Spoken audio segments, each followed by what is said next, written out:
आज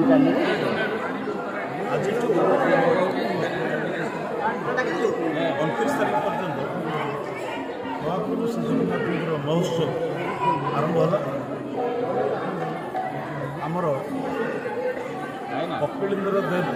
समय जो बड़ पोखरी अच्छे सेठार कलश यात्रा आरंभ हो आज ये महोत्सव हो समापन होज्ञ भी आरंभ हम जगन्नाथ 24 भोग 24 बेश 56 भोग एठारे एवं जगन्नाथंकर संस्कृति परंपरा एवं प्रचार प्रसार काली ठारू प्रवचन एवं अन्य कार्यक्रम रही ठाकुर मुक्ति मंडप भी तैयारी प्राय 1000 ऊर्ध साधु सन्त आसवे ये जो आयोजन करा आम निर्वाचन मंडली और पाख आगुरी समस्त जनसाधारण आसुच्च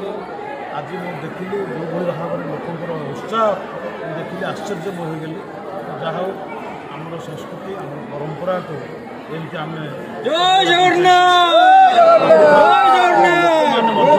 समस्त आज उत्साह सहकार पालन कर।